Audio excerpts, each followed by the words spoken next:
자, 현충원에 오신 소감을 말씀해 주시죠. 날씨가 매우 좋습니다. 그렇네요. 여러분들, 저희는 이제 현충원에 도착했고 묘비를 보러 가겠습니다. 가실까요? 지금 현재 묘비를 보러 가고 있는 중이고요. 사람이 굉장히 많습니다. 저희 학교에서 100명 정도가 참가를 했기 때문에 굉장히 배가 고픕니다. 네, 그리고 비가 온 데서 우산을 챙겨올까 했는데 안 가져오길 잘했습니다.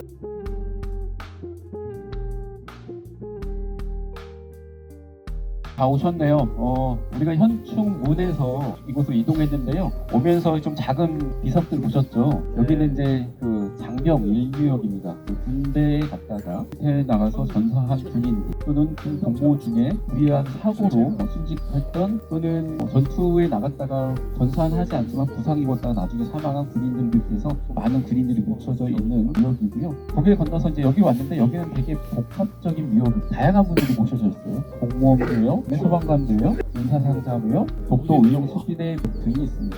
잠시 후 11시부터 이곳에서 여기서 이제 안장식이 있다고 하니까요. 그 전까지 저희들이 빨리 해설과 정화활동을 좀 마치려고 합니다. 제가 이제 이런 정화활동이나 어느 묘역으로 이제 안 나갈까 하다가 이곳으로 온 이유는 다음 주 수요일 2025년 4월 16일이 무슨 날이죠?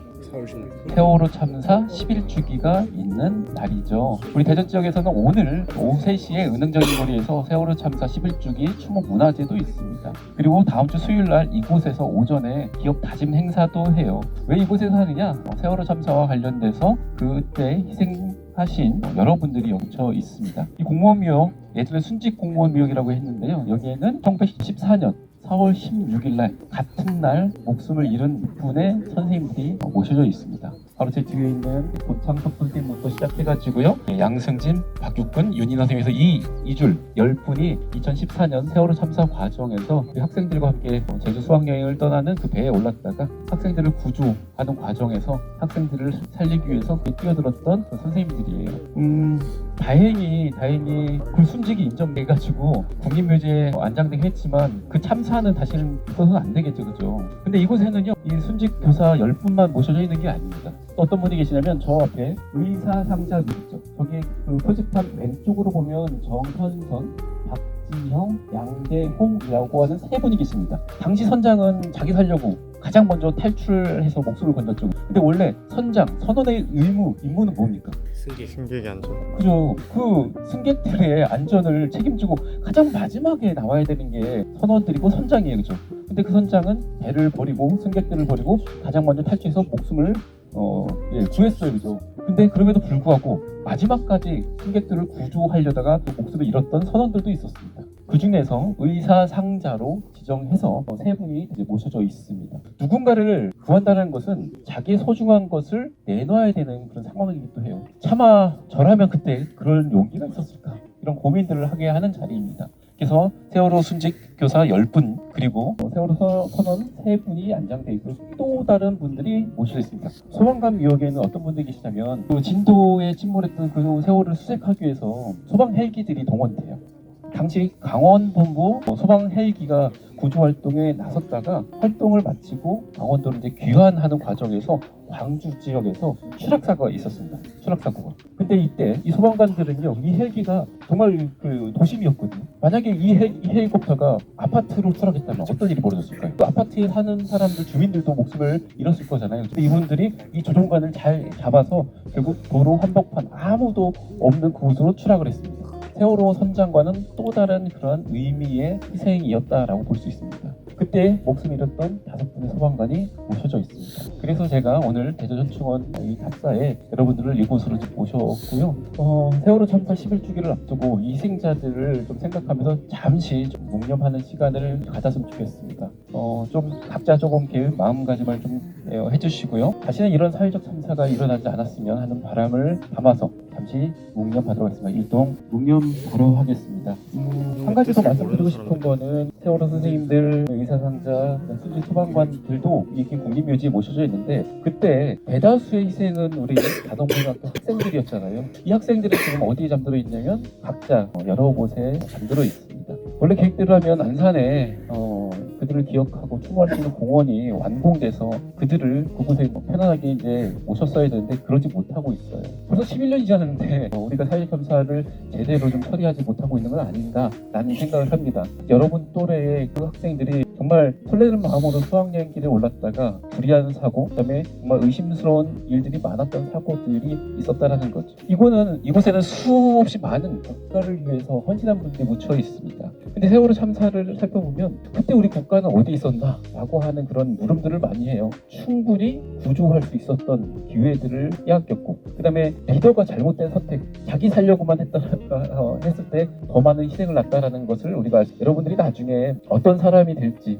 어떠한 일을 할지는 모르겠지만 그때 자신의 그 자리에 맞는 그 책임을 다할 수 있는 그러한 사람으로 성장하고 자리매김했으면 좋겠습니다. 한 10여 분 정도 정활동 하면서 조금 봉사활동을 좀 해야 될 것 같은데요. 어떻게 안내를 해주시죠. 이거 비석 밑에 보면 여기에 납보람이 있다고 합니다. 그러니까 요 비석은 건드리지 마시고 비석을 밟지도 마시고 쓰레기만 간단하게 줍고 화병에서 꽃이 빠져져 있으면 화병에 꽃을 넣어주는 걸로 그렇게 봉사활동을 계획했습니다. 그러니까 그 정도만 하는 걸로 하시고 화병 정리 그리고 쓰레기 주울 수 있도록 합니다. 알겠죠? 네. 화병 정리 및 쓰레기 줍기 활동을 하도록 하겠습니다. 네. 활동을 다 마치신 후에는 저쪽 봉소 있죠. 저쪽으로 이동해 주세요. 여기서 좀 안장식을 하셔야 되니까 자리를 조금 저희들이 피해 주셔야 되겠습니다. 좀 소방관무역, 독도의용소비대무역, 공무원무역, 그다음에 저기 의사상자무역.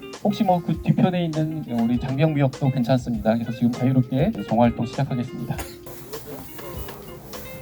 자, 현재 저희는 봉사활동에 참여를 하고 있고요. 비석 주변을 청소하고 있는 중입니다. 이런 식으로 조화가 떨어져 있는 것들을 치우는 활동을 하고 있습니다.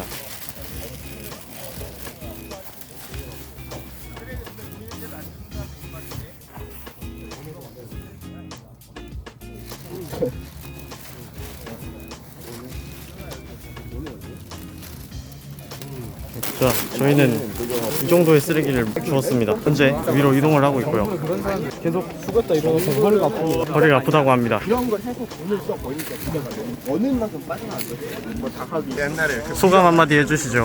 허리가 아픕니다, 여러분. 허리가 아프다고 하십니다. 시간이 좀만 더 있었으면 우리는 다음 장소로 이동하고 있습니다. 현재 쓰레기는 이 정도 모았고요. 3분의 1 정도 채웠습니다. 이제 블루 오션을 노려야 돼요. 사람들이 많이 없는 곳으로 가서 주워야 쓰레기를 많이 모을 수 있습니다. 쓰레기가 돈이라 생각하고 주우면 이제 좀 더 재밌게 주울 수 있거든요. 보시면 사방이 이렇게 묘지로 되어 있습니다. 이런 곳을 우리가 청소를 하는 그런 중요한 역할을 가지고 있는 거죠.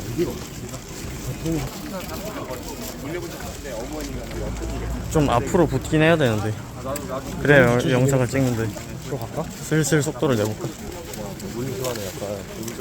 원래 안 그래. 그거 원래 지나가 따라보고 그거 내가 따라오거든요. 이거 봐. 무조건 한 봤을 때. 고기 한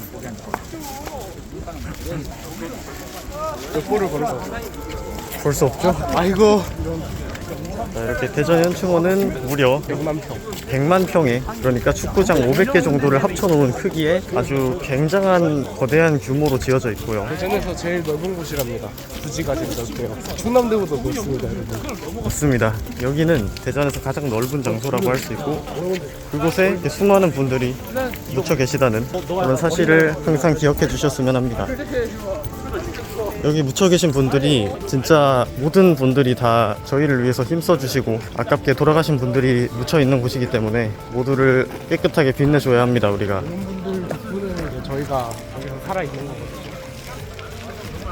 우리가 일상을 지낼 수 있도록 해주신 많은 분들께 감사 인사를 드리며 오늘도 우리는 청소를 합니다. 앞으로 더 가야지. 그러네. 나무지대 벗어나는 거지.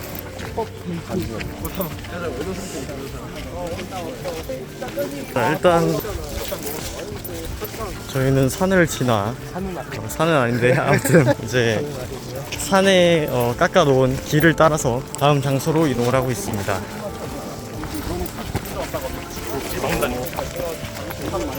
자, 제일 앞쪽까지 왔고요. 광경이 좀 더 잘 보이네요.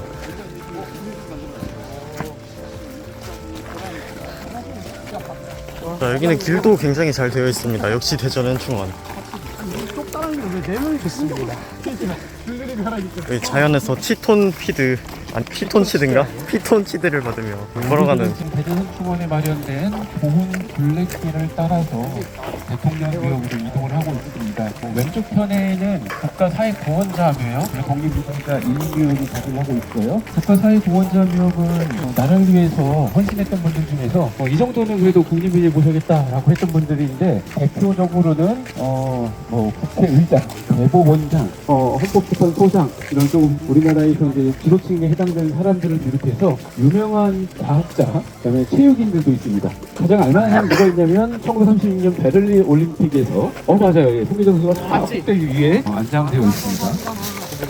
자, 우리는 이제 설명만 드리고 가장 핵심이라고 볼 수 있는 중심부로 들어가는 중입니다.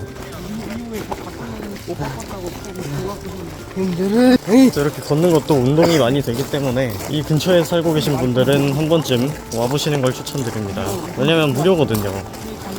근처가 아니라 기침이 나네요. 여기 오면 이렇게 기침을 하다가도 감기가 낫는 기적을 일으킬 수 있습니다. 모자.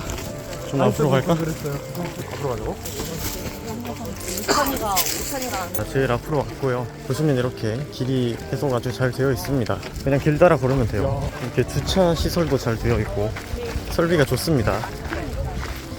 저희가 이분 사활동이 끝나고 얼마나 걸었는지 한번 보겠습니다. 이런 식으로 자연과 함께 이루어져 있는 자연 친화적인 이런 휴양지. 좀 말이 없어지죠? 계속 숲이라서 딱히 할 말이 없긴 한데 지름길을 사용하고 있습니다. 여기는 정식 루트는 아닌데 미끄러질 수 있으니까 조심하시기 바라고요. 이런 식으로 됩니다. 다 차도로 들어왔는데 저 뒤에는 막혀있고 이제 슬슬 경사가 가파라지고 있습니다. 그래서 달리면 저렇게 돼요. 달리면 안 됩니다. 왜 달리셨나요? 약간 러너스 하이 같은 느낌입니다. 그렇다고 합니다. 자, 여기 보시면 이제 좀 슬슬 평탄화가 되고 있는데 저는 대통령 영부인의 글입니다. 자, 여기도 굉장히 멋있게 이렇게 되어 있고요. 보시면 묘지가 굉장히 큰 걸 알 수 있죠. 우와, 등산을 해보려는데 자, 이 정도는 해주셔야. 제10대 대통령 최주화 영부인 홍기 외교. 두 번째 목적지인 대통령묘에 도착했습니다. 뒤에 오는 친구들 기다리면서 대통령묘를 살펴보면서 기다리시면 되겠습니다. 이승만 대통령, 우리나라 초대 대통령이긴 했지만 결국 과잉 욕심 때문에 대통령을 한 번도 아니고 두 번도 아니고 세 번도 아니고 네 번까지 하려다가 결국 부정선거로 하야한 대통령이 되어버렸잖아요. 그래서 쫓겨났는데 그 대통령이 사망한 이후에 이분을 국민묘지에 안장하다라는 이야기가 있었습니다. 국민들이 반대를 했어요. 심지어 국가장으로 장례를 치르려고 했어요. 우리 국민들이 반대했습니다. 그러다 보니까 합의한 게 뭐냐? 장례는 가족장으로 하되 국민묘지에 안장한다. 근데 당시 규정이 없잖아요. 그러면 규정이 없으면 어떻게 안장할까? 보통은 아까 우리 밑에서 봤던 것처럼 조그만 묘를 써야 되는데 대통령이잖아요. 그러니까 규정이 없다 보니까 충분히 크게 만들었어요. 그래서 500평. 가보면 무슨 조선 그 왕릉같이 엄청나게 커요. 그 다음에는 박정희 대통령. 그 규정이 없었어요. 또 엄청나게 크게 만든 거예요. 1200평. 그러다 보니까 안 되겠다. 대통령도 국가묘에서 그 사람들은 국립묘지에 안장했는데 그래서 대전현충원에 서울현충원에 대통령묘역이 따로 없었거든요. 그래서 대전현충원에 대통령묘역을 만들게 됩니다. 그러니까 2004년 그러고 나서 돌아가신 대통령이 바로 최규하 대통령 2006년에 현충원에 안장됐습니다. 그러면 그 이후에 우리 대통령들 중에서 돌아가신 분이 없을까요? 있죠. 있어요. 근데 왜 이 옆으로 비어 있을까? 그 이후에 돌아가신 대통령은 김대중 대통령이 돌아가셨습니다. 원래 원칙상으로는 이곳에 오셨어야 돼요. 근데 대전 우리 다 대전 살잖아요, 그죠? 대전은 시골이어서 그런지 시골로 안 오려고요. 그래서 없는 땅을 이렇게 막 파가지고 또 서울현충원에 모셨어요. 대통령 묘역을 만들면서 밑에 있는 사병들 한 평에 안장하는데요. 대통령은 80평으로 그래도 제한을 줬어요. 이승만 대통령, 박정희 대통령은 뭐 500평, 1000평을 할 수 없어요. 이게 이제 80평입니다. 근데 어쨌든 김대중 대통령이 대전으로 안 오고 서울로 갔습니다. 그 다음에 돌아가신 분이 김영삼 대통령이에요. DJ와 들어보셨어요? 예. 둘이 정치적 경쟁자 있잖아요. DJ가 서울에 있는데 YS가 대전으로 올 수 없는 거예요, 그죠? 또 김영삼 대통령도 또 서울 없는 땅을 또 파가지고 또 거기다가 만든 거예요. 또 보니까 최규하 대통령 혼자 여기 쓸쓸하게 있어요. 외롭죠, 그죠? 원래는 8명을 안장할 수 있어요. 그러면 80평 곱하기 8은 얼마예요? 88에 640평을 혼자 쓰고 있습니다. 640평. 독립운동을 했다 하더라도 이 해당되면 들어올 수 없습니다. 첫 번째 뭐냐면 여기 국립묘지인데 어느 나라 국립묘지? 그래서 국적을 대한민국 포기하면 들어올 수 없어요. 대통령을 지냈다 하더라도 나중에 난 미국이 좋아해서 미국으로 와서 대한민국 국적을 포기하면 들어올 수 없어요. 또 했는데 나 나중에 호주로 이민 갔어. 그래서 국적을 포기했어. 대한민국 국립묘지 들어올 수 없습니다. 두 번째가 있습니다. 아무리 그러한 공이 있다 하더라도 그 이후에 죄를 지었어. 그러면 들어올 수 없어요. 형사 처벌을 받으면 금고 1년형 이상을 받으면 들어올 수 없습니다. 그럼 윤석열 대통령 아직 형사 재판이 끝나지 않았잖아요, 그죠? 그럼에도 불구하고 들어올 수 없는 세 번째가 있습니다. 탄핵 또는 파면당하면 들어올 수 없어요. 그래서 윤석열 대통령은 나중에 사망하더라도 대통령 명의 들어올 수 없고, 이에 따르면 박근혜 대통령도 이곳에 들어올 수 없습니다. 그럼 이명박 대통령은 어떨까요? 안 되지 않을까요? 왜요? 이명박 대통령 파면 안 당했잖아요. 형사처벌. 그런데 안타깝게 우리 국립묘지법에는요, 형사처벌을 받았는데 혹시 사면복권이라고 들어봤어요? 사면복권이라는 규정이 없습니다. 이명박 대통령이 사면 받았죠. 예, 그래서 법적으로는 가능성은 있습니다. 전두환 대통령 안 돼요. 사면 받았어요. 네? 사면 받았다니까요. 그래서 규정상 들어올 수도 있습니다. 예. 근데 지금 대통령은 어디도 묻히지 못하고 자택에서 지금 그 형태로 지금, 왜냐면 우리 국민들이 아무리 대통령을 지냈고 사면을 받았다 하더라도 그분이 국립묘지 오는 거는 우리 정서가 안 된다라고 하니까 국가보훈부에서 안장 대상이 아니다라고 이제 유권해서 그랬는데 실제 사면복권 당해서 죄를 졌던 사람이 들어온 경우들이 있어요. 그렇기 때문에 아직 완벽하진 않습니다. 그런데 보시면 이게 몇 평이라고요? 80평. 와, 죽어서도 국립묘지 어떻게 국립묘지 묻히고 싶어요? 진짜요? 근데 별로 이게 가능성이 없어요. 왜냐면 독립운동 하셨습니까? 어째 독립운동 하신다고 그랬죠? 전쟁터에서 나가서 죽고 싶어요? 아니죠, 맞지? 그리고 심지어는 지금 여기 가는 묘가 꽉 차서 들어갈 수 없습니다. 근데 가능한 방법이 두 가지가 있어요. 첫째는 뭐냐면 아까 우리 청소 끝나고 공터 있었죠? 왜 공터냐면 아직 남아있어요. 근데 그 묘역이 어떤 묘역이죠? 공무원 말고 그 위에 의사지역. 의사상자. 누구를 살리기 위해서 나의 목숨을 버릴 만큼의 용기 있는 사람들은 국립묘지에 들어올 수 있습니다. 사실 오늘 쓰레기도 듣고 우연한 기회에 탐방 프로그램에 참여했겠지만 한번 한다고 나서 한번 이곳에 묻힌 사람들의 좀 숭고한 정신을 함께 생각하는 그러한 시간이 있으면 좋겠고요. 이제 그 산 너머에 있는 장군묘역으로 가겠습니다. 네, 아까 그 세월호 2013년이면 2014년에 제가 이제 그때 아침에 은행에 가고 있었죠. 한 10시경에 속보가 막 뜨더라고요. 수학여행 가던 물에 침몰되어가지고 빠지고 있다고. 은행을 갔다 왔는데 350여 명 전원 구조됐다고 뉴스가 나왔었어요. 네, 그런데 다시 한 29분 후에 그 골든타임을 놓쳐가지고 배가 막 침몰되어서 거의 다 죽어가고 있다는 뉴스를 보면서 아니 왜 이런 큰 사건을 이렇게 방송에서 이렇게 어지럽게 거짓 방송이나 아니면 사람들한테 헷갈리게 하지 이런 생각을 했었는데 결국은 다 돌아가셨죠. 그 당시에 죽었을 때 그 정규직 선생님과 기간제 선생님이 있었어요. 근데 이제 정규직 선생님은 순직으로 처리되어서 이렇게 이런 데 묻힐 수 있게 되었고, 기간제 선생님은 똑같은 교사하고 학생을 구하다가 돌아가셨는데도 순직 처리가 안 되어가지고 여러 가지 문제가 많이 발생했어요. 그때 참 나라가 혼란스러웠는데 아까 그 세 분 선생님 우리 활동할 때 계셨죠? 그 선생님들이 단원고에 근무했던 선생님들이 11년이 지났는데도 그때 그 끔찍했던 순간과 그 미안함 때문에 이렇게 매년 오신다고 하더라고요. 일주일 전에. 그거 보고 가슴이 짠했고, 그분 중에 한 명은 여러분이 지금 52회, 53회, 51회죠? 한 분은 대학 졸업생이래요. 그래가지고 여러분이 배신구라고 하니까 가슴이 짠하다고 이런 말씀 해주셨는데, 그 사람들은 잊혀진다는 게 가장 슬프고 아프다고 하죠. 자기가 독립운동을 했거나 아니면 좋은 일, 학급에서 좋은 일을 했는데 누가 알아주다가 나중에는 아무도 모를 때, 그래서 잊혀진다는 게 가장 슬픈 일인데, 이 선생님이 쓰신 책 중에 손충원의 묻힌 이야기가 있어요. 묻힌 여러 가지 중의적 표현인데 누군가를 기억하고 훌륭한 분을 기억하는 뜻이겠죠. 이제 이 선생님이 제일 좋아하는 코스가 있습니다. 우리 장모님 뵈러 가겠습니다. 이쪽 일어나셔서 뒤쪽으로 내려가시는데 계단 좀 가파르니까 조심히 계단 통해서 내려가겠습니다. 그리고 또 저희가 둘레길을 이용하려면 이 뒤로 넘어가야 되는 멀어가지고 찻길을 이용할 겁니다. 근데 찻길에 인도가 없어요. 차가 많이 다니진 않지만 그래도 좀 주의해서 이동하겠습니다.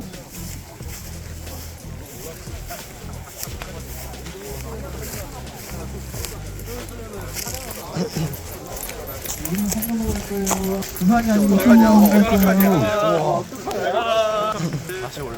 저기로 어떻게 모든 사람들은 때마침이라는 게 중요해요, 그죠? 아까 유학생 같은 경우는 때마침 일찍 죽어가지고 독립묘지 안장됐죠, 그죠? 예. 조금 늦게 죽으면은 좋은 자리에 안 묻힐 수도 있습니다. 네, 여기 묻히는 순서는 죽는 순서, 이장되는 순서로 묻혀요. 그러니까 내가 1번 하고 싶다고 해서 무조건 1번 할 수 있는 게 아니에요. 그때 맞춰서 죽으면 좋은 번호를 부여받습니다. 그때 국립묘지 대전총회 만들어졌을 때 여기가 왜 국립묘지 지정됐다고 했죠? 풍수지리죠. 그럼 원래 이곳에는 아무도 살지 않는 곳이었을까요? 마을이 있었어요. 마을이 사람들이 살고 있었어요. 150세대 500여 명이 살던 마을이었습니다. 그런데 어느 날 갑자기 여기 국립묘지만 만들어야 되니까 가라고 한 거예요. 나가라고 한 거예요. 이 사람들이 나갔을까요? 나갈 수밖에 없지. 그 당시 박정희 정권이었는데. 근데 사람만 사는 게 아니라 오랫동안 살다 보니까 두 사람들의 묘도 있었습니다. 근데 이 묘자리까지 다 옮기라는 거거든요. 와. 근데 묘를 잘못 옮기면 어떤 일이 벌어집니까? 그리고 영어 파묘에 보면 조상묘 잘못 옮겨가지고 누가 고생해? 그 손자가 그러니까 자손들이 고생하니까 그 어른의 생각인 게 야, 우리가 박정희 정권의 그 요구를 거부할 수는 없겠고 그렇다고 해서 묘자리를 함부로 옮겼다가는 안 될 것 같은 거예요. 근데 때마침 이곳에 살았던 마을 사람들이 집성촌이었습니다. 연안 이씨 집성촌이었어요. 연안이라는 지역은 어딘가요? 연안. 중국 연안도 있지만 황해도에 연안이 있어요. 황해도 연안. 그러니까 원래는 383 북쪽에 있었죠. 근데 전쟁 때 이 사람들이 피난을 또 내려온 겁니다. 근데 전쟁이 끝났는데 올라갈 수가 없어. 왜? 그죠. 383이 휴전세대면서 고향을 갈 수가 없는 거예요. 원래 그 사람들은 고향이 가고 싶은데 못 가요. 그랬더니 충청남도 대덕군 이성읍 북동네 가니까 연안시에 무슨 파가 살더래. 그래도 같은 그런 성씨들이 사는 곳에 가면 그래도 좀 편할 거 아니에요? 그래서 모여 살다 보니까 150세대의 집정이 이뤘던 겁니다. 거기에는 충주 목사, 지금 도지사를 지냈던 이시담이라는 사람도 묘가 있었고요. 그리고 연안시들이 고향에 시조에 묘가 있는데 이 묘를 가져올 수 없으니까 산에다가 묘처럼 사당을 지어놨어요. 그래서 살고 있는데 나가라고 한 겁니다. 그래서 이 어른들이 그래 우리 나가겠다. 근데 제발 다른 묘는 다 이장하겠는데 우리 조상들 중에서 묘자리 좋은 두 자리만 좀 만들었으면 좋겠다라고 얘기를 한 거예요. 그 당시 박정희 정권에서 그 요구를 들어줬습니다. 그래서 원래는 국립묘에는 민간묘가 들어올 수 없지만 이렇게 특별한 경우에는 민간묘가 있어요. 그 묘가 어디에 있냐면 요 대나무 숲 사이를 통해서 우리가 산 넘어갈 건데 가다 보면 사후당 이시담이라고 하는 조선시대 충주 목사를 지냈던 사람의 묘가 있으니까 그거 보면서 산을 넘어가겠습니다. 자, 이시담은 누구냐? 여러분이 광해군 중립교육 들어봤죠? 광해군 모란하고 왕이 된 사람이 누굽니까? 인조 반정 때 그 이시담이 이제 기여를 하는데 그 다음에 내가 1등 공신인데 2등 공신이라고 좌천받아서 저쪽 위로 올라가는 사람이 있어요. 두 글자. 이괄의 난. 그 이괄의 난을 진압하는 사람이 이시담입니다. 이괄.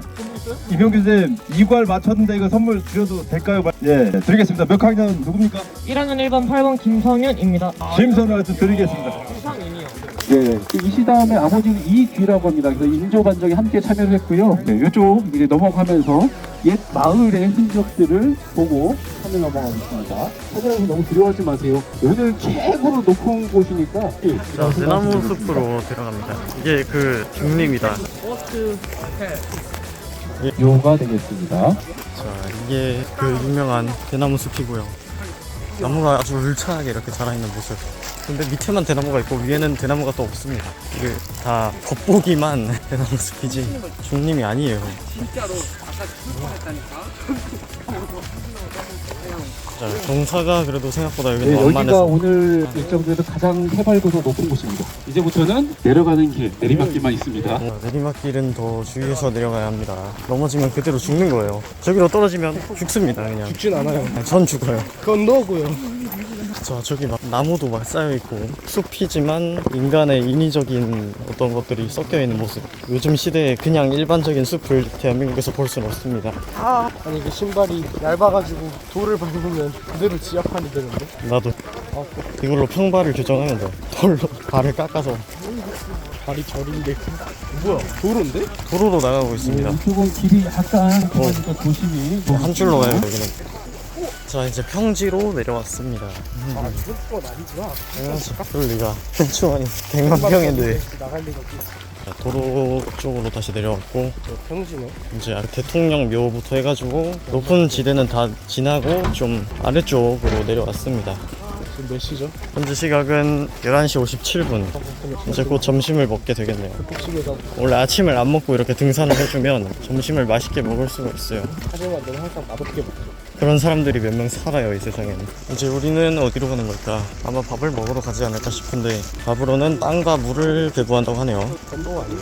빵과 물이라 돼 있었는데 아마 성심당이지 않을까. 그게 점심이라고요? 성심당 취소 이런 거지 않나. 점심이라고요? 예, 1인당 2개 줬으면 좋겠다. 자, 저기 꽃이 막 떨어져 있네요. 꽂으러 왔다가 떨어졌나? 태풍 피해일 수도 있고. 꽃을 물에 던지나? 아니 저 물에 던진 거 보니까 따라오는 거지. 저 물 밑에 묻혀 있을 수도 있지. 원래 묘가 있었는데 그 위에 그냥 지은 거야. 묘잖아. 이 묘는 뭐야? 분명 옮기려 했는데 아직도 안 옮겼어. 그냥 덮어. 그래도 좀 불쌍하니 꽃은 놔주자. 그래서 꽃만 나. 내년부터 던져. 장병 수영. 삼묘. 자, 여기가 장병 제3묘역이고요. 삼묘지거든요. 삼묘지. 3묘역이고 저기가 4묘역이네요. 허리가 좀 좋아. 저기 고조 사토루처럼 생기신 분이. 이 길을 건너는 차 조심해서 넘어오겠습니다. 고조 사토루. 차를 마주보고 가겠습니다. 안전운전해서 거의 다 왔습니다. 우리 홍범주 장군묘 바로 이 내과 건너 저 벤치 있는 데니까요. 거의 다 왔습니다. 진짜 겁나 넓다. 100만 평이 체감이 되네. 하루를 다 돌아도 안 될 것 같아. 그렇구나 이거지. 예, 우리 뒤에 있는 학생들도 볼 수 있게 살짝만 조금만 뒤로 넓게 불러주시면 감사하겠습니다. 아유 덥고 힘들죠? 네. 예, 그래도 오늘 햇볕이 없어서 그래도 천만 다행이긴 한데 그래도 약간 후덥지근하네요. 얼마 전까지만 해도 막 눈도 내렸던 것 같긴 한데 우리나라 이제 기후 위기가 점점 실감되는 것 같아요. 아마 조만간에는 이제 정말 한여름처럼 더울 것 같아요. 그래서 환절기 건강 주의하시고요. 뒤에 최장군 선생님 오시면 본격적으로 홍범주 장군 앞에서의 설명을 이어가도록 하겠습니다. 대전현충원의 일부의 그 현충문, 현충탑에 시작해서 세월호 선생님들, 의사상자들, 그다음에 순직 소방관 구역을 지나서 사회공헌장군을 살짝 스쳐서 대통령묘에 갔습니다. 그리고 국군묘지의 성격이 강한 장군 1묘역을 지나서 여기는 독립유공자 제3묘역입니다. 대전충원의 독립유공자 묘역이 1부터 7묘역까지 있어요. 7묘역은 저 산 꼭대기, 예, 거기 이제 장병 7묘역도 있고 독립유공자 7묘역도 있습니다. 거기가 이제 마지막 묘역이고 거기도 더 이상 안장될 수 있는 묘지가 없습니다. 그래서 꽉 찼다. 그래서 만장, 가득 찰만 해서 만장 상태이고 남은 거는 한 2군데가 남았다고 했죠. 여러분들이 가능한 어디? 대통령묘 거기 7자리 남았고요. 의사상자묘역이 좀 남아있긴 한데 가능하면 여러분들 대통령묘역에 가셨으면 좋겠습니다. 오늘 제가 온 곳은 어디다고요? 홍범도 장군 다 알죠? 네. 영화 봉오동 전투의 영웅이기도 하고 홍범도 장군 말고 봉오동 전투에 또 다른 영웅이 있습니다. 누군지 아세요? 김좌지는 청산리 대첩. 봉오동에 홍범도 말고 최진동 장군이라고 있어요. 최진동 장군 저 뒤에 있어요. 대전현충원에 봉오동의 영웅들이 여럿이 있습니다. 그 봉오동 전투에 또 그 저랑 닮은 배우들이 많이 나오잖아요, 그죠? 유 누구지? 유해진. 유준열 안 닮았어? 닮았습니다.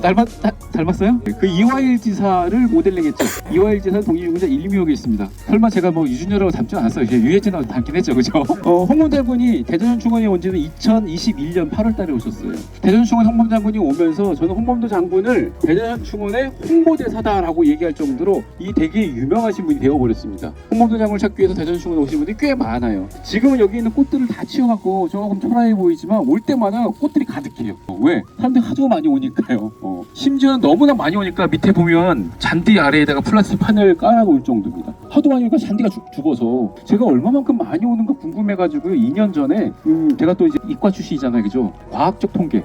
그냥 함부로 얘기하지 않습니다. 통계를 내기해서 저 벤치에 앉아가지고 1시간 동안 온 사람 사진을 다 찍어봤어요. 그래서 찍고 이제 가려고 하면 사람들이 오고 찍고 가려고 하면 사람들이 오고 그래서 결국 2시간을 이상을 찍었어요. 심지어는 제가 10년 만에 만난 선배도 여기서 만났어요. 그래서 제가 통계 냈더니 24개 팀, 어떤 사람 혼자 온 사람도 있고 2-3명 온 사람도 있고 5명 온 사람도 있습니다. 24개 팀 50여 명이 홍범도 장군을 찾아왔습니다. 다른 묘에 하루에 50명이 온다? 그런 묘가 없어요. 그리고 홍범도 장군이 대전현충원 홍보대사라는 말이 맞죠, 그죠? 근데 저는 홍범도 장군이 대전현충원에 안장된 게 불편하고 죄송스러워요. 좀 이상하죠, 그죠? 아니 이렇게 위대하시고 유명한 분이 대전현충원에 온 게 왜 불편하고 죄송하냐? 홍범도 장군은 봉오동 전투의 영웅이면서 사실 그때만 반짝 영웅이 아니에요. 그 이전부터 그 이후에도 평생을 죽을 때까지 독립운동에 헌신했던 분입니다. 나라를 빼앗기기 전에 이분 직업이 뭐였죠? 포수였습니다.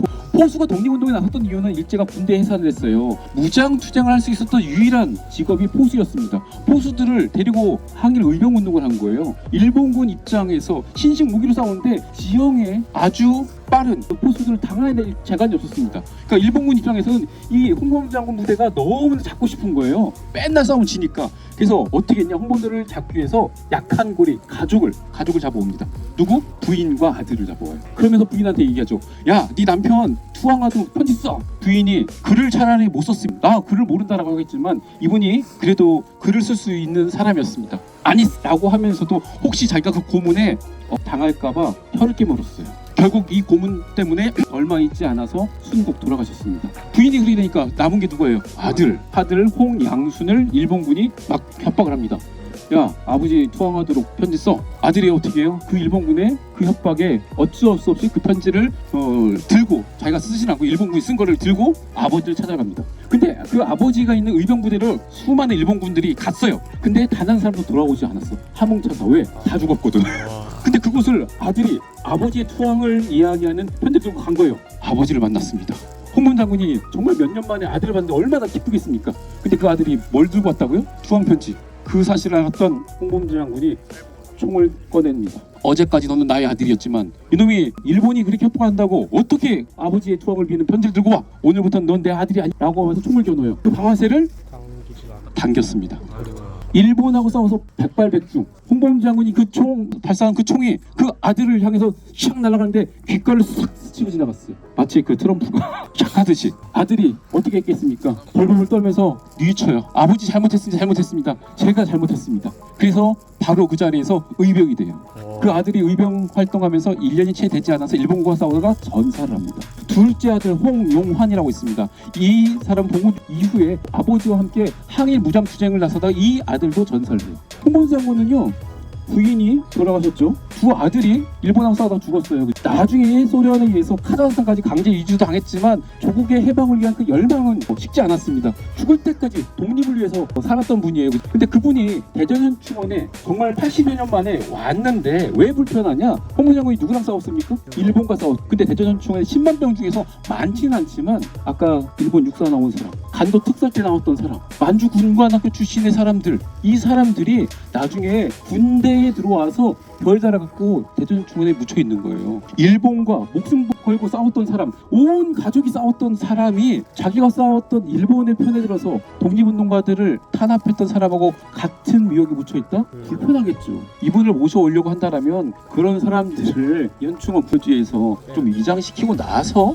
와야 되지 않을까. 홍범도 장군이 이놈, 내가 평생을 목숨 걸고 싸웠던 그 친일 반민족 행위자들하고 어떻게 같은 곳에 묻혀놓냐? 대전현충원 10만 명 중에서 제가 조사했을 때 최소 29명 친일 반민족 행위자들이 대전현충원에 있는 상황도 우리가 함께 기억하고 그것도 해결을 해야 되겠죠. 또 다른 불편한 이유가 있습니다. 홍범도 장군이 1943년은 멀리 카자흐스탄에서 국장직위를 하다가 나이가 들어서 돌아가셨습니다. 마지막에 돌아가기 전에 유언을 남겨요. 내가 죽거든 고국에 데려가달라. 왜? 평생을 조국의 독립을 위해서 싸운데 자기가 죽을 때까지 해방이 안 된 거잖아요. 그죠? 내가 죽어서라도 조국에 묻혔으면 좋겠다라고 얘기를 한 거예요. 근데 2년 후에 드디어 해방이 됐습니다. 그죠? 근데 그 그립던 조국에 오지 못했어요. 왜? 해방과 동시에 우리는 분단을 맞이했습니다. 분단 5년 후에 남과 북이 싸우면서 전쟁을 일으켰어요. 그러니까 외국에서 독립운동했던 분들을 모셔올 수 있는 겨를이 없었던 거예요. 뒤늦게나마 이분을 모셔오긴 했는데 이분이 바라던 고국은 분단된 고국이었을까요? 아니죠. 홍범도 장군의 조국은 대한민국입니까? 아니죠. 홍범도 장군 참고로 고향이 평양입니다. 그러면 홍범도 장군의 고향은 조선민주인민공화국일까요? 그것도 아니죠. 그분은 남도 북도 아닌 하나된 조국이었을 텐데 그분의 그 열망을 우리가 지키지 못하고 이 분단된 상황을 유지한다라는 것, 그런 상황에서 그분을 남도 아니고 북도 아닌 하나된 조국에 모셨었는데 38선 휴전선 남쪽인 대한민국으로 모셔온 게 불편하다는 거죠. 우리가 대전충원으로 이분을 모셔왔더니 북에서 발끈했습니다. 야, 홍범도 장군이 대한민국 사람이야? 그 독립운동가야? 우리 함께 모시기로 했는데 네가 어떻게 그럴 수 있어? 왜? 독립운동가들을, 외부에 있는 독립운동가들을 더 많이 모셔오면 남과 북의 체제 경쟁에서 우리가 우위에 선다라는 그 착각 때문에 독립유공자들 중에서 해외에 있던 분들을 막 모시기 경쟁을 했던 거예요. 그러다 보니까 이분을 고향에 모시지 못하고, 그렇다고도 소외된 종족에도 못한 것이 불편하다라는 거예요. 홍범도 장군이 그때 재작년에 이렇게 사람들이 많이 온 이유가 있습니다. 이분의 위대함도 있었지만 계기가 하나 있었습니다. 어떤 계기죠? 그죠. 육사에 홍범도 장군을 비롯해서 이회영 선생을 비롯해서 5명의 독립운동가 지청정하면서 흉상을 세워놨어요. 근데 홍범도 장군의 흉상을 철거한대요. 왜? 왜 빨갱이요? 북한에 북한하고 상관없어요. 이분은 북한 정권 수립 때 들어가셨어요. 소련 공산당에 입당한 사회주의자라는 얘기예요. 근데 우리의 독립운동을 역사를 보면은 만세운동한 사람도 있고요, 민족주의 운동한 사람도 있고, 사회주의 운동한 사람도 있어요. 다양한 방식의 독립운동가들이 있습니다. 우리 역사는 그분들의 업적을 차별하지 않아요. 근데 마치 우리가 지금 분단 때문에 사회주의자면 친북이고, 사회주의 아니면 친북이 아니고, 이렇게 잘못된 생각을 하는 거죠. 홍범 장군을 친북 동북 인사로 만들어 버린 거예요. 심지어는 이 홍범 장군의 이 글씨 있죠. 글씨체로 보면 주변에 있는 저분들의 글씨하고 좀 다르네요, 그죠? 네. 이거 뭔가 특혜 받은 거 아닐까? 아닙니다. 대전 현충원 국립묘지 다 규정이 있습니다. 앞에 그다음에 이거 규정 있죠. 묘비의 크기도 다 규정이 있습니다. 하지만 글씨체에 대한 규정은 없습니다. 아무나 아무 글씨나 가능해요. 나는 우리 아버님이 올곧게 샀어. 괜찮습니다. 우리는 그래도 우리 아버님 되게 순순하게 살았어요. 궁서 때 좋아요. 예. 나 모르겠어. 그럼 글씨대에 그냥 기본 폰트가 있어요. 근데 홍범 장군의 이 글씨체는 다른 거랑 다른 이유는 특별하게 글씨체를 선정을 했습니다. 무슨 체냐? 어깨동무체. 어깨동무체는 어떤 글씨냐? 여러분들은 잘 모르겠지만 우리 최정만 선생님이 좋아하는 소주 중에 처음처럼이라는 소주가 있어요. 처음처럼 그 신영복 선생님이 쓰신 그 글씨. 근데 신영복 선생님은 성호회의 교수를 오래 하긴 했지만 과거에 그 박정희 정권에 의해서 간첩 혐의를 썼어요. 그래서 20년 동안 감옥에 살았어요. 국가보법 위반으로. 그러니까 간첩이 쓴 글씨로 이 빨갱이 맞네, 종북 맞네, 이런 식으로 공격당하는 거예요. 이 분단된 상황에서는요, 별것도 아닌 거 가지고 이 사람의 업적이 깎이는 그런 상황이라는 거죠. 근데 카자흐스탄에서 동포들이 홍범 장군 묘를 이장할 때 반대했습니다. 왜냐면 그들 입장에서는 자신의 그 지역의 지도자의 그 유해가 나가는 거니까 자신의 어떤 정치 기반이 사라지는 거잖아요. 반대했어요. 우리가 정말 설득해가지고 잘 모시겠다고 했는데 육사에는 저희 형상 철거한대죠. 그러면 이 묘도 위험한 거 아니야? 라고 하는 위기감 때문에 사람들이 많이 찾아오는 거예요. 카자흐스탄 동포들이 화가 났습니다. 그러려고 모셔갔냐? 우리가 했던 약속들을 제대로 지키지 못한다라는 측면에서 홍범 장군의 이 안장이 불편합니다. 마지막 세 번째, 홍범 장군 대전현충원 독립유공자 3역 917번에 안장되어 있습니다.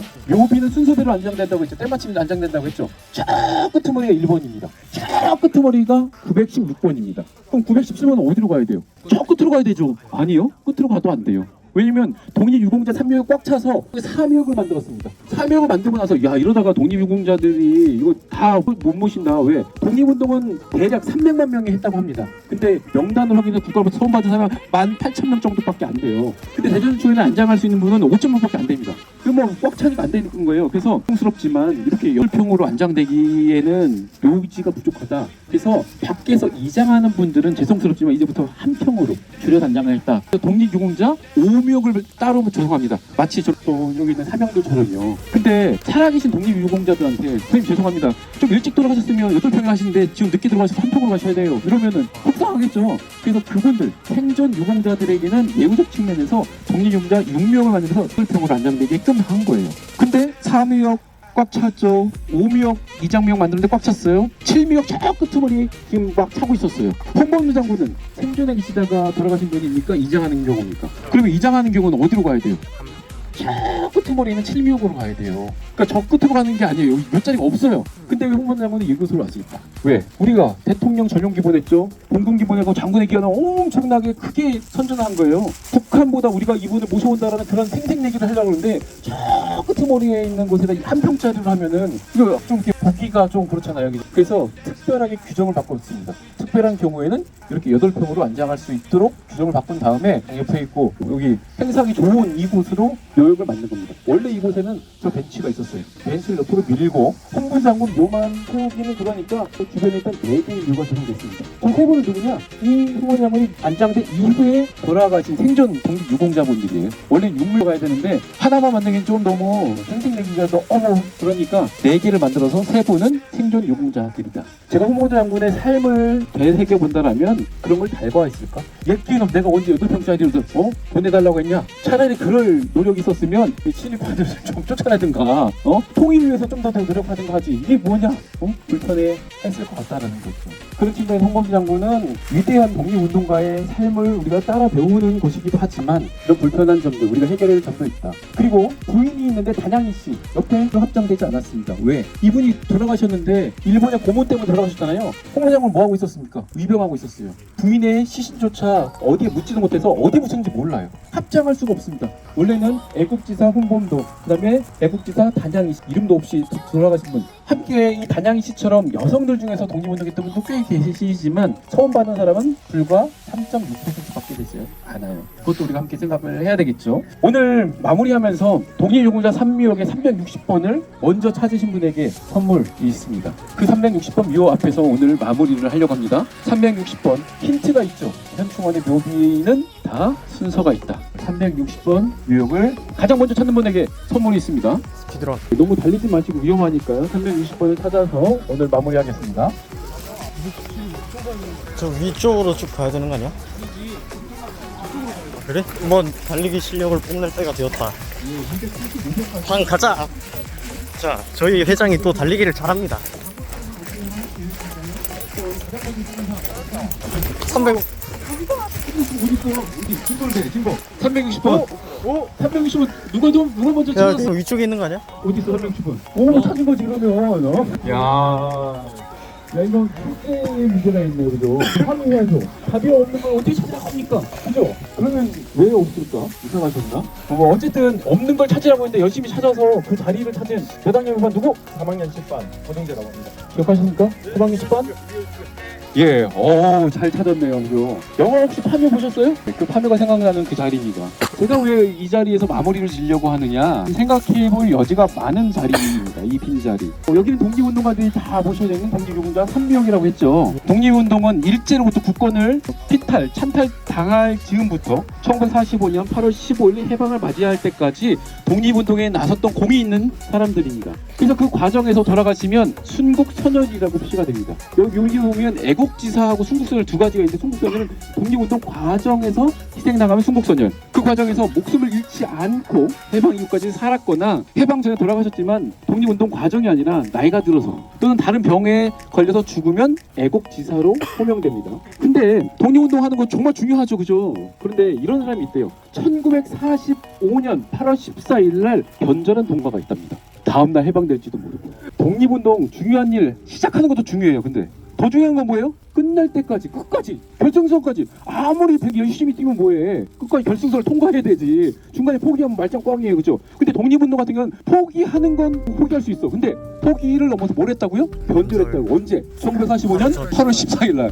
얼마나 아깝게 했습니까? 하루만 참았으면, 그죠? 근데 심지어 1945년 8월 16일 날 변절한 독립운동가도 있어요. 왜? 지금처럼 이렇게 스마트폰 없었어요. 일본이 항복한지를 몰랐어. 그래가지고 나 힘들어, 나 변절하려고 일본 찾아갔더니 어제 항복했대. 그 사람 어떻게 이 말 주워 담아야 되는데 다들 기억하고 있어. 이 자리는 그 생각을 하는 자리입니다. 독립유공자 3역 360번의 주인공은 누구냐면 김응순이라는 사람입니다. 이 사람은 황해도 장현 출신의 사람인데요. 1920년도에 학교 선생이었어요. 선생님 중요하죠. 이 선생님이 어떤 선생님이냐면 학생들을 이렇게 막 좋은 교육을 합니다. 그래서 1920년이면 어떤 시기입니까? 문화통치. 예, 3.1운동 끝나고 문화통치하고, 그래도 우리의 독립운동의 그 정신이 남았을 거 아니에요. 이 선생님이 학생들을 딱 꼬셔가지고 독립선언 이렇게 읽히고 돈도 모아가지고 독립자금도 하고 이런 거를 했어요. 독립운동 한 거죠. 근데 일제한테 체포됩니다. 그래서 감옥에 가요. 1년 6개월 서대문 감옥에서 복역을 합니다. 선생님이 이 복역하고 나서 다시 학교에 올 수 있을까요? 아니, 감옥 갔던 선생님이 다시 복귀하는 건 쉽지 않겠죠, 그죠? 특히 일제강점기에 일본을 반대 항일운동하다가 감옥 갔던 선생님이 다시 올 수 없습니다. 이 사람이 어떻게 하냐? 종교의 힘에 기댑니다. 교회에 가요.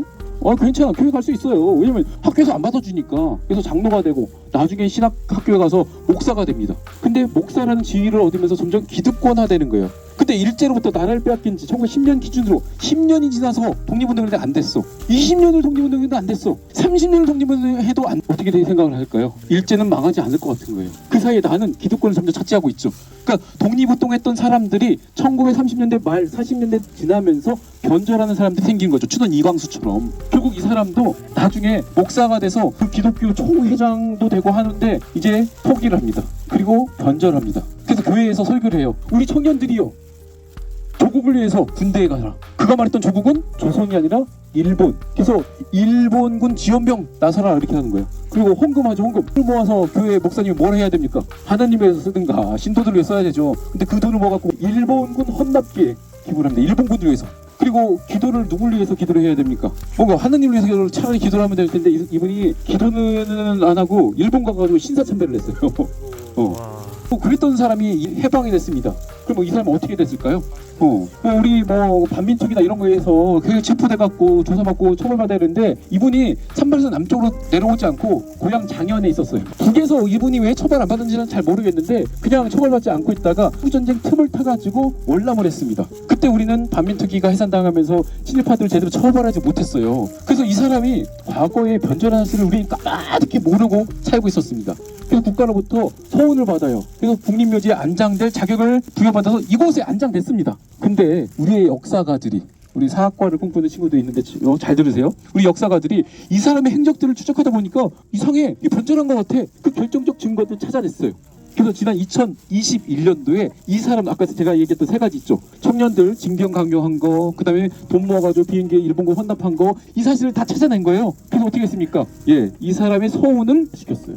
그래서 독립운동가로서 국립묘지 안장될 자격이 박탈됐습니다. 그럼 이 사람을 우리가 이 사람의 이장을 시켜야 되는데 장묘법상 묘지는 함부로 건드릴 수 없어요. 자발적으로 이장을 해야만 돼요. 그래서 어떠한 이런 사례가 이 사람만 있는 게 몇 군데 있습니다. 어떤 사람은 가족들이 안 빼가요. 어떻게 해요? 이 묘비를 그냥 쓰러뜨려 버렸어요. 왜냐면 이 묘비는 현충원에 했으니까 창피해갖고 그때서야 이장해 나가는 거죠. 이 빈자리. 저도 이 사회를 위해서 뭔가 하겠다라는 마음을 갖고 있는데 힘들 때마다 포기하고 싶을 때마다 이 자리에 와서 이 사람처럼 되지 말아야지. 힘들면 잠시 쉬었다 하더라도 변절하지 말아야지 라고 생각하는 자리입니다. 그런데 아까 이상 같죠? 대전중앙회 홍범장군이 했던 친일 반민족 행위자들이 있는 거예요. 그 사람들은 왜 이장을 못 시킬까요? 그 사람들은 독립유공자로서 들어온 게 아니라 장군으로서 또는 경찰로서 들어왔기 때문에 독립유공자 그거 상관이 없다는 거예요. 야, 그래도 그렇지. 아무리 별단 장군이라 하더라도 일제강점기에 민족을 위해서 싸우는 것은 고사하고 독립운동가들을 탄압하던 친일 반민족 행위자들을 국립묘지에 둬서야 안 되지 않을까? 그러려면 법을 바꿔야 됩니다. 국립묘지법을 바꿔야 되는데 어쨌든 여러 가지 고민들을 하는 이 자리, 이 빈자리 속에서 여러분들에게 제가 드리고 싶은 메시지, 1945년 8월 14일 날 독립운동을 포기하고 변절한 독립운동가처럼 살지 말아야 되겠다. 1945년 8월 16일 날 변절했던 독립운동가처럼 살지 말아야겠다. 그러면 우리들은 독립운동에 함께 해야 될까요? 해방됐잖아요, 그죠? 근데 진정한 해방이 되지 않았습니다. 왜? 그죠? 해방과 동시에 분단 시대를 살고 있으니 이 시대의 과제는 독립운동에 이어서 통일로 조금이라도 우리가 기여할 수 있는 사람이 되어야겠다. 반대로 얘기하면 통일을 반대하는 삶은 살지 말아야 되겠다. 이런 생각을 드리면서 오늘 긴 시간, 이 100만 평의 일부이긴 하지만 비 오기 전에 마칠 수 있어서 다행입니다. 이상으로 마치도록 하겠습니다. 고맙습니다. 예.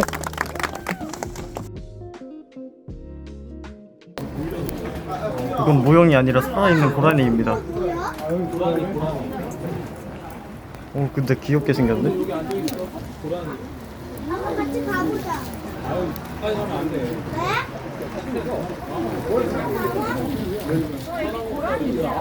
근데 여기서 키우는 고라니인가? 저 뒤에도 있어. 내가 가면 안 돼? 야, 우리도 줄 서야 되는 거 아니야?